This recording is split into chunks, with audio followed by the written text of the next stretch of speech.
Yep. Oh, ding, ding.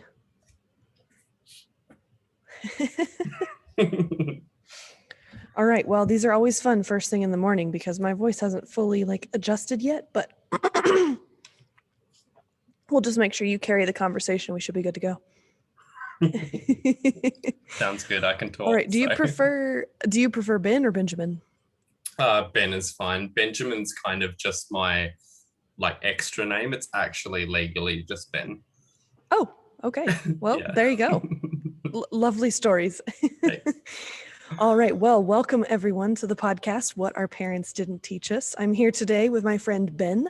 Ben is coming in from Perth, Australia. So yet again, we get to enjoy a wonderful accent. I have a weak spot for accents. They make me very happy. And we are here to discuss success today, both in our lives and in the lives of people we know. So Ben, tell us a little bit about you. Hi, everyone. My name is Ben. So as Courtney said, I'm from Perth, Western Australia. It's 9 p.m. at night here. We've got some thunder and rain happening outside, which is surprising for Perth. Normally it's really hot here. So I'm the founder of a beauty company called AntiBeauty. We're the world's first anti-beauty company, but I'm sure during this conversation that we will hear a little bit more about that. Yes, indeed. What prompted you to start a beauty industry? So I've been working in the industry for a really long time. I used to be a makeup artist. I've been doing that for about 15 years. I'm not really practicing that anymore. And I just found that there's a very large lack of representation for a lot of people in the beauty industry. And I also believe that it's not necessarily a beneficial industry to mental health. And it's something that I've struggled with personally. And I know that my friends have. So I wanted to do something about that. That's awesome. Yeah, I think there's a lot of the beauty industry that is just kind of taken for granted. I think it's evolved with our culture and we haven't taken the time to re-examine it and see if it still benefits what we're trying to do. So I think it's great that you took the initiative and just said, hey, how can we come at this differently? What do you think is your favorite part about the work you do? Oh, this is the whole reason that I went into this career that I've chosen. I love seeing people's lives changing. So you've got two sides to the story. So if you look at traditional beauty, marketing is designed to essentially shame people into feeling negative emotions to purchase products to make them more beautiful.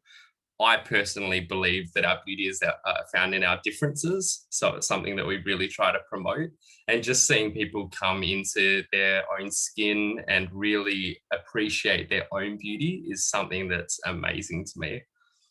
Oh, yes. I've seen a couple of people. For me, my self-esteem always was more mentally than it was physically. But as I've had friends over the years and watching them come alive, when you realize that who you are, just being who you are is absolutely beautiful, I think it's just very life-giving to me and being able to see that story again and again. So I can't imagine all the great stories that you have. It's amazing. It's the best feeling in the world. You sometimes have people come to you who have really low self-confidence, and that's, I think, a sign of the times. There's so much pressure in social media and just in life in general to be perfect or to be what the standard of beauty is. And seeing people really explore their self and realize that them being different is what makes them beautiful is so beautiful. That's amazing. Yeah, I think along the lines, I think that people have a standard and an expectation for what they think success is as well. And that's, I know, one of the main themes of this podcast is just discussing success. So Absolutely. How has your idea of how success applies to you? How has it changed over the years, being a business owner, doing different things? So I used to think success was dollars in the bank and figures and attention and followers. And now it's really just my definition of success is making a change and seeing that people are appreciating what you're doing and that you're benefiting other people, not necessarily yourself. That's, the most important part of success to me, for sure. Yeah, that's beautiful. I think success shouldn't be an island thing. You can successfully do something by yourself, but when you see the ripple effect and see others buying into it and also seeing their lives elevated in ways that you've never seen before is when you start to get traction. Do you feel Exactly. like your business has been successful? So AntiBeauty actually only launched about 7 months ago. And we've already been awarded Most Innovative Skincare Brand of 2021 and won a few awards. And I'm seeing within the past few months, it's rapidly increasing in size. The name AntiBeauty takes a little bit of explanation for people to understand what it actually means. But now that they do, it's really picking up, and it's just beautiful to see people who are uh, really seeing their own beauty. Yeah, it's amazing. Yeah, that's amazing. And for you yourself, how do you feel like it's changed your idea of success?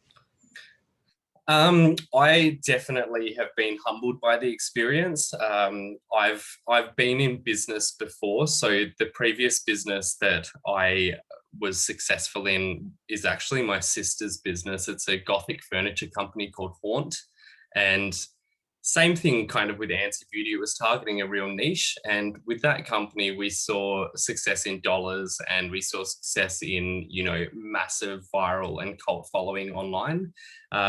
This company though is my baby, and it's definitely changed the way that I look at business just in general. I'm far less focused on making money. I'm far more focused on changing lives now. Oh, wow. I like that. Yeah. Yeah. I think Thanks. a lot of people don't stop long enough to figure out why they're doing it. I've had a couple of clients when they say, "Oh, I just want to be successful." And if I nail them down and I'm like, "What really is success to you?" A lot of times you'll find out that you're already doing it. You're already Exactly. seeing success. Yeah. I think it's probably similar. I am not as familiar with the beauty industry, but I do feel like if you can just accept that you are beautiful the way you are, then anything else is just fun. It's experimenting, it's humanity, and it's really just a wonderful picture of evolution in ourselves. Yeah, absolutely. And I think that that's one of the most important things to me, is that beauty isn't about appearance at all, I don't think. Mm, My opinion of beauty is that it's within all of us. And that's, I think, where the company and also the success of the company is coming from. We're not trying to mhm, sell an ideal of beauty. We are trying to create a environment where people feel safe and they feel like they can be themselves and mm, just be free. And that's yeah. such a liberating thing for so many people. Oh, that is great. Yeah. Man, there's just so much opportunity in the world. If we change the way we think about things, change the way we think about beauty, think about success, think about wealth, I think that Absolutely. unlimited potential opens up for us. Yeah. What do you Yeah. think is, oh, go ahead. Sorry. I think that there's definitely still a lot of an antiquated view on what success is. And I think that this podcast is really good in showing all of the different types of success that people can experience, and seeing the way that different people classify success is a really interesting thing as well. Hmm. So, kind of shifting the conversation to your parents or Mhm. to those that were in a leadership role in your early development years, how do you believe they define success and how has that impacted your journey towards it? So I was quite lucky to be brought up in a family with a little bit of business success. So my father was a successful businessman. He's written quite a few books about selling. He definitely had the mindset that success was in dollars. And he's unfortunately no longer with us. But I believe that if he still was, that, you know, he would start to see the value in the lives that he changed, because he definitely changed a lot of lives as well. The one amazing thing my parents taught me was resilience, and just to, if you've got a goal and if you've got a vision, just keep going no matter what. the limitations that are put on you or the roadblocks that come in front of you are. You've just got to keep going. Yeah. Yeah. So resilience, I feel like for me and my understanding of it was this thing that, like, if you get attacked names, they still keep rising again. So you're talking about resilience, and the way that you're explaining it is really beautiful. I want to dive into it a little bit. You said keep pushing through even the roadblocks and things like that. How do you handle roadblocks with resilience? So this is quite an unusual statement to make, but I'm very fortunate to have experienced quite a lot of trauma in my life. So from that, I've risen from the ashes, and and now, like, I feel like nothing can really stop me now. But it is purely about believing in yourself. I know that I had, especially with this brand that I developed, because of the name and because of what we're actually trying to do, there was a lot of pushback, a lot of people saying that that concept will never work. But, you know, just believing in yourself and believing in what you're doing is, I mean, you can be unstoppable if you've got that faith in yourself. Wow. Yeah. Yeah, it's kind of like resilience in the face of resistance. Do you think that, like, Exactly, yeah. how would you compare resilience versus perseverance? So I think I think resilience is probably more related to when you have a lot of things as a pushback against what you're trying to do. Um, yeah, no matter how many times you get kicked down by someone, you've just got to keep getting back up. I would say that they're relatively similar to each other. They go quite hand in hand for me, for sure. Mm-hmm. What would you say was the first lesson that you learned most clearly, the value of resilience? I would say just being unabashedly yourself, really. I mean, during my life, I've always been a little bit left of field compared to a lot of the people that I've known. I might classify myself as a little bit of a weirdo, and I'm really proud to be one. And Yes, weirdos. exactly. And I think through that, I've been very fortunate to find a tribe of people really throughout most of the parts of my life who have been kind of the same mindset. And keeping those people in your life, I think, is really important as well. Mm-hmm. So, if we explain life like a box, right? This is just kind of a picture that's popping into my head, and I just want to chew on it a little bit. But if Yeah, life is like a box and our existence is, I would say trauma is anything that expands that box. It expands the way you see things and what you come to expect of the world. So I think everyone experiences trauma. It's just what level. And I think, absolutely. aggressive, big T trauma, they say, stretches the box too fast, too far too fast. So when I think of resilience and perseverance, I think of the people that are at the edge of the box, that are experiencing pretty constant trauma or expansion of their worldview and still continuing to exist. I think the inclination or the temptation to a lot of people is just to leave the box. You experience something and you're like, nope, I don't like it. And they either try to reshrink their box and go back to things that they knew before the trauma, or they just like, I don't like boxes anymore, and they try to exist kind of in this floaty space where there are no rules. I think we need rules. I think we need, nature has rules and laws, and we as humans have, moral rights and wrongs, and boundaries really help us to exist there. So I wonder what other words exist around the border. If we've got persistence and we've got perseverance, we've got resilience, what other things do you think you need to exist on the edge here? And they're usually only words that you experience when trauma happens. I think that, well, I was going to say something that is totally probably not what you would maybe say generally with trauma, but passion. I Ooh, think you okay. need to have like maybe a fire within yourself. It is Mm-hmm. really difficult to be resilient, especially if things continually happen, like nonstop. That's going to wear anyone down. And Sure. it is really difficult to just keep going despite that. But I think that if you've got a good internal support network within yourself, which is something that you gain from trauma, Mm-hmm. it's a lot of the time you have to. Nobody else can experience the way that you're feeling except for yourself. You can try to explain it to people, but I think that you really need to look within. Um, and that's probably one of the biggest, that was probably one of the biggest lessons that I had to learn as well. To not Yeah. try to rely on other people to fix the trauma that I've experienced, but rather, sharing my story with people has helped other people, and learning from other people about their resilience and the way that they've experienced trauma and they've experienced life.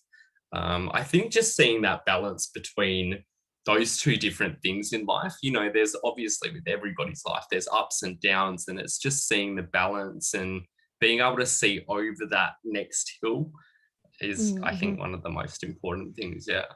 Yeah, no, I love your view on trauma and just saying that it doesn't have to be something that's debilitating, that you're actually proud of it. Because, if you take a trauma that a lot of people are familiar with, perhaps, in war, if you lose your legs or lose a Mm. limb, a lot of people are familiar with that type of trauma, and they Yeah. see the value when that person comes back and shares their story, especially to other people who have also, who are also amputees. Those kinds of things we see in society, but I feel like as someone who still has my legs, that I still feel a little bit sorry for them. But I wonder what would happen if we could change our response to the sharing of trauma, to the experiencing of trauma, to a, wow, what can you do now? Because if we were, if we believe the movies, people that are missing their, natural born legs can have superpower legs. If you can Yeah. have legs that are machines, you might even have more potential than you did before. So how do we get excited about people's trauma and their healing journey without being insensitive, especially if the trauma is something more aggressive like sexual abuse Mhm. or, any kind of other types of abuse that are happening from willing participants? Um, you know, Yeah, I think that it would definitely be beneficial to society to change the way that we view trauma. It's going to be easier said than done. I mean, traumatic experiences are traumatic for a reason, and you definitely, I think, sometimes need coaching on how to see the beauty in that. Um, but I think that one of the main points is in regards to, for example, losing your legs. A lot of the stories that I've seen, and I can't speak from first, I don't have that any physical trauma, luckily. But I've seen so many people that have come out the other side of that thinking, what is my life going to be now? Like, I've lost everything that I've known. And because of losing that, you have to relearn life essentially, and look at the values in your life, and guess be grateful for what you do have. And I've experienced so many stories of people that have experienced things that I would say are far worse than the trauma that, I mean, everything's subjective, but I believe far worse than the trauma I've experienced. And seeing them push forward in life, and we'll bring up the word resilience again, just being, resilient. It's insane the way that people's mindset can change after an event like that. You can either go down a positive route, or a negative one. Unfortunately, I believe that generally society uh, pushes people more down the negative path, in regards to a trauma response. But that's something that I think could absolutely be changed. Yeah. hmm Yeah, when I think about, like I mentioned, the amputee, a lot of trauma happens in war. And that just seems to be one of the easiest examples in the real world to grasp because people at least have heard enough stories about it that they're familiar. So if you think of even other trauma that happens in your life, like I said, maybe it was abuse, maybe it was, abandonment, whatever has happened, if you think of that in a war sense, assume that the day you take your first breath on this earth, you are in a battle, and you're going to face depression, and you're going to face opposition, and you're going to face a lot of things. You'll also have people on your side. We come in with the ability to have love and joy and hope and all this other, right? But we are in some sort of light versus darkness battle. And when you come in with that experience and that expectation of what trauma will be, then we're ready to help each other. And I think those are some of the barriers and some of the forced, frameworks that need to be dismantled, be it around beauty or success or anything else, is this expectation that we're here and that things that happen are just bad. And that's, we kind of hope it doesn't happen. I think it's going to happen. And if we can change our expectation to this will happen, you will question the way you look, you will question what you've accomplished in life, you will all these other things. And then traumatic experiences will happen that will reframe it. And then you'll have to ask all the questions again. If we prepare ourselves for the battle, then we can find more camaraderie in it, because I have never found more pure and intense camaraderie than that of people that have been through a war together. Like when you see the bond that they have. So what if we could start to find that bond just in everyday life with people that we work with people that are in our families, understanding we're all in this battle for life, for hope, for love, for beauty together, then we could empower each other. And I think trauma and resilience are just the, trauma is the experience, resilience is the tool that we learn to wield. And the bigger the trauma, the bigger the tool. And when we can empower others to do it in their lives, we could see the tide of the world shift from traumatized, sitting in a corner, afraid to get up, to no, I know I can do this because I don't have another choice. I have to do this. Yeah, exactly. I 100% agree with that. I think that in society, we do have that training in our mind that a traumatic experience is going to be a permanently bad mark on your life when it doesn't really need to be.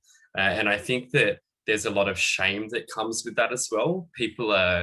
People expect to not be able to tell their story for fear of being shamed or for fear of being embarrassed, or people not understanding what they've been through or judging them.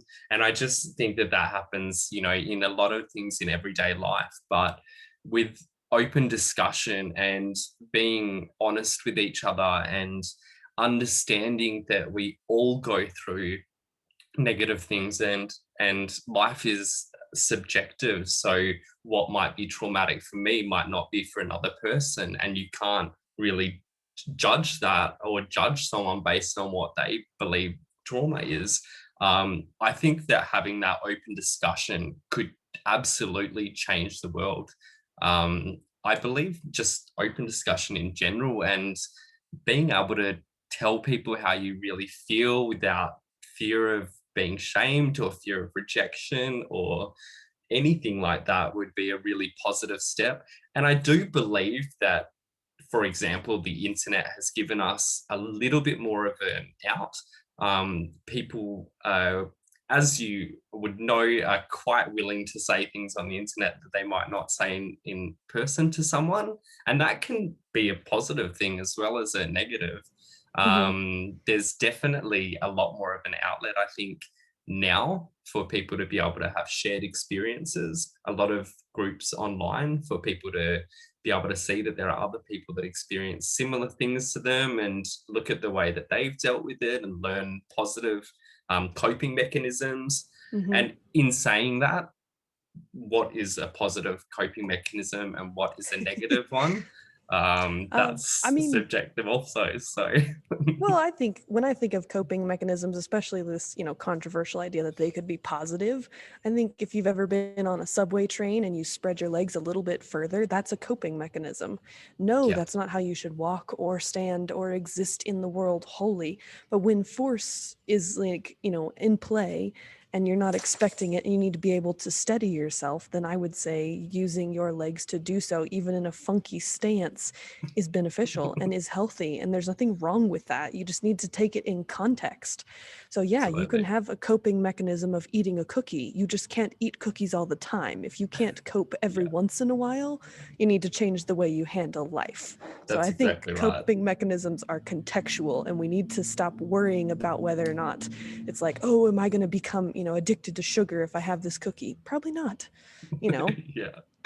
And in saying that, like, I think there's a stigma around the words coping mechanism as well. Like, people generally will say something negative in response to a coping mechanism, but I believe that there's, a coping mechanism could just be speaking to your friends, or art, or expressing yourself, or absolutely. And like, there's so many positive coping mechanisms. But yeah, I think people get really held down by the mindset that doing this certain action might be perceived as negative, so that I shouldn't do it.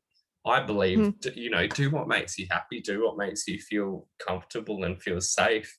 And I think that's a good rule just generally in life, to really look at your life as your own, and not really worry about what other people are thinking of the way that you cope with things.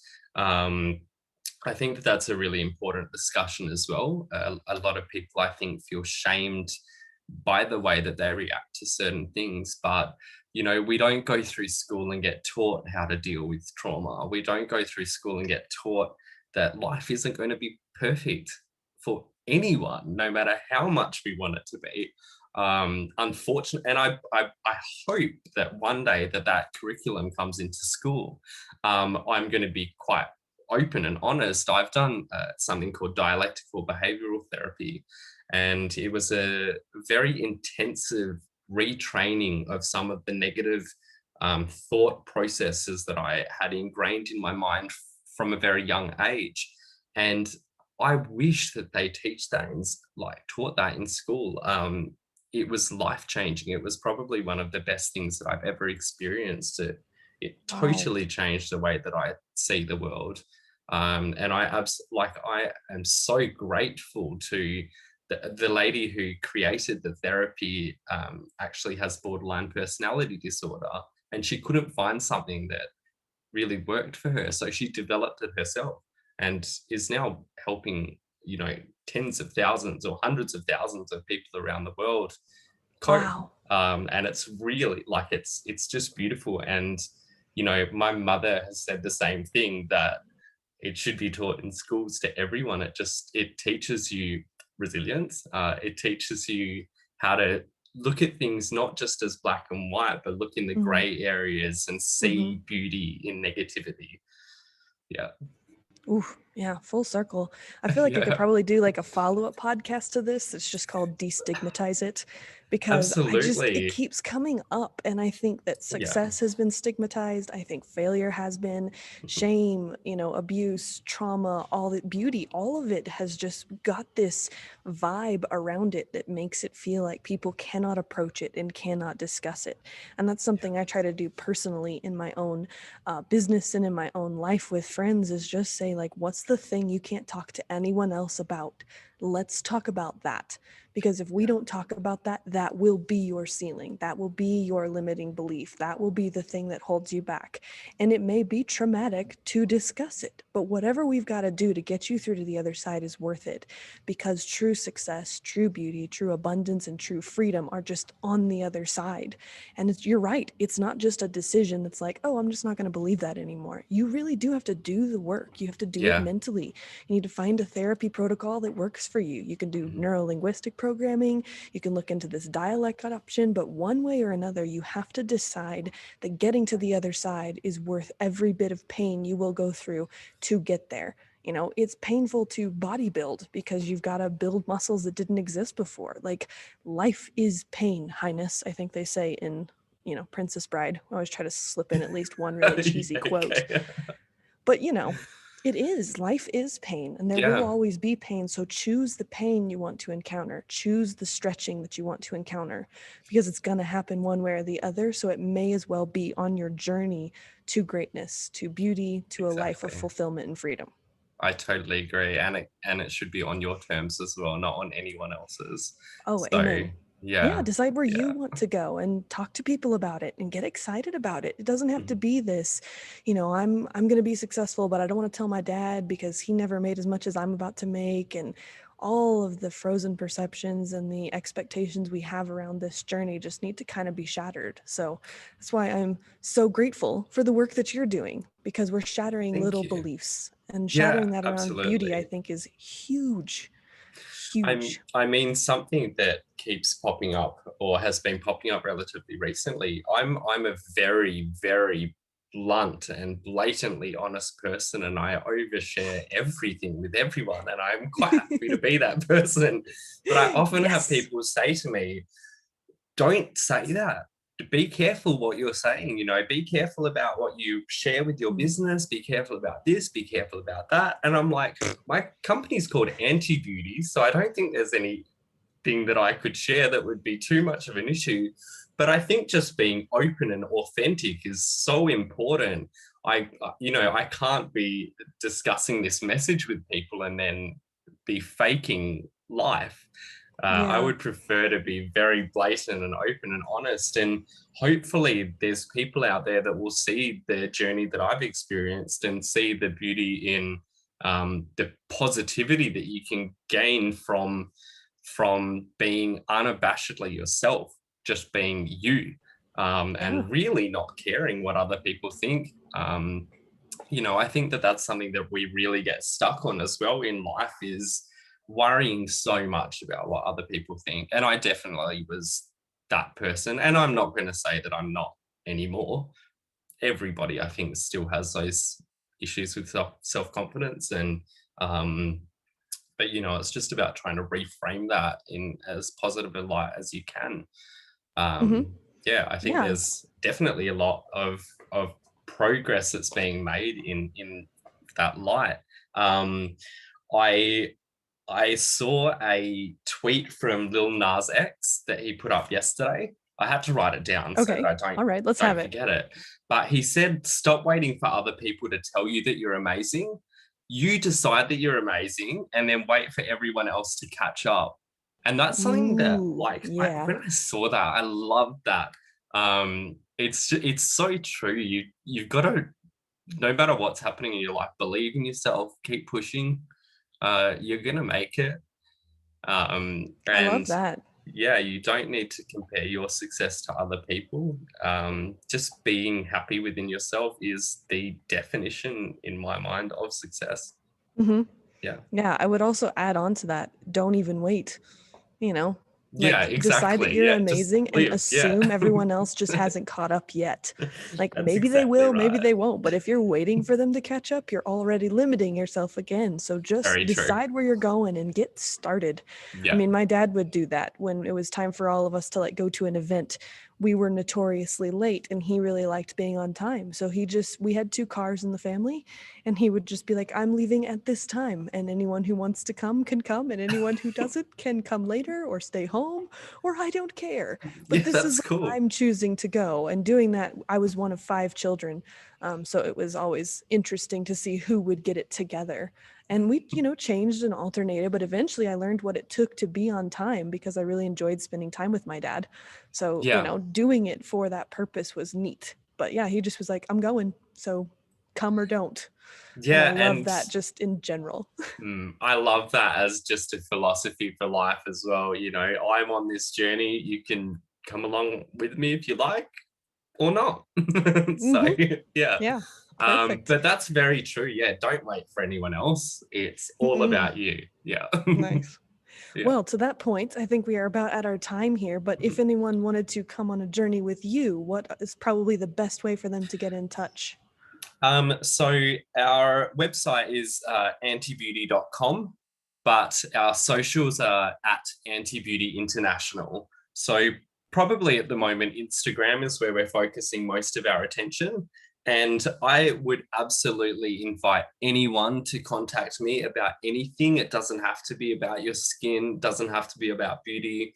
If you want to hear more about my life or the way that I've coped with things, or if you need help with anything, AntiBeauty is actually just supposed to be a safe space for people to feel comfortable within themselves. If you've got something that you want to share with someone and you don't know who you can, you need an ear to listen to you, contact me. I'm here. I'm on the opposite side of the world, but I'll get back to you as soon as I can. So yeah. We can still make it work. Even if it's 7 a.m. where I am and 9 p.m. Exactly. where you're at, we'll make it work. Exactly, I would say right. maybe someday you'll have like an allies program, anti-beauty allies, where you can be mentored or partnered with people. And I think I see you being a great connecting force for that. So I can't wait to see all of the places you go. And I know we're going to stay connected. We'll probably have you back on the podcast so we can keep destigmatizing the whole world. Absolutely. And I'm so grateful that you invited me on. It's been wonderful. And I would love to come back. There's so many things that we could discuss. Yeah, anytime. Perfect. Well, thank you so much. And we will see you next time. Thank you. Bye. There we go.